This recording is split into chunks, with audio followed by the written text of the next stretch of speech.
बिस्मिल्लाहिर्रहमानिर्रहीम।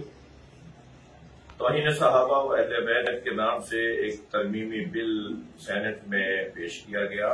उस बिल में लफ्ज तौहीन के जरिए से जो गलत फहमी फैलाई जा रही है और ये शायद समझाया जा रहा है कि मिल्लत जाफरिया शिया इस्ना अशरी हम मौला अली अलैहिस्सलाम के मानने वाले किसी की तौहीन करते हैं।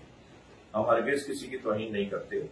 कुरान मजीद में सैकड़ों आयात ऐसी हैं कि जिनकी तफसीर जब बयान की जाएगी तो फिर ऐसे तारीखी हकायक सामने आएंगे कि जिनका इनकार नहीं किया जा सकता। इसी तरह कुतुब अहादीस के अंदर बहुत सी ऐसी रिवायात और अहादीस हैं जिनका बयान एक तहकीक की तरफ तालिब इल्म को लेके जाता है, जिसको ये तौहीन को अनुमान देकर एक माहौल बना रहे हैं। हम तौहीन के कायल नहीं हैं। उस बिल में तौहीन, तहकीक, तफसीर, तशरीह इनकी वजाहतें नहीं है।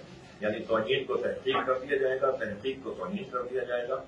लिहाजा हरगिज हम इस तरह के बिल को कि जिसका इस्तेमाल गलत हो, जो मिस यूज हो, जिसका इस्तेमाल गलत हो, जिससे फिरकावारियत फैले, उसको हम हरगिज कबूल नहीं करते। इस हवाले से एक मुशावरती इजलास, एक कॉन्फ्रेंस, एक बहुत बड़ा इज्तिमा जो सिर्फ उलमा और ज़ाकिरीन का इज्तिमा है, वो कल 16 अगस्त इस्लामाबाद में अस्सादिक ट्रस्ट में शिया उलमा काउंसिल के ज़ेर इंतजाम मुनक़िद किया जा रहा है, जिसमें सदारती खिताब कायद मिल्लत जाफरिया अल्लामा सैयद साजिद अली नकवी का होगा और फुक़हा, उलमा, ज़ाकिरीन, खास तौर पर कायद के अलावा हजरत आयतुल्लाह हाफिज सैयद रियाद हुसैन नक़वी अन-नजफ़ी और मोहसिन उल मिल्लत हजरत अल्लामा शेख मोहसिन अली नजफ़ी अपने खास बयानात से मुस्तफ़ीद फरमाएंगे।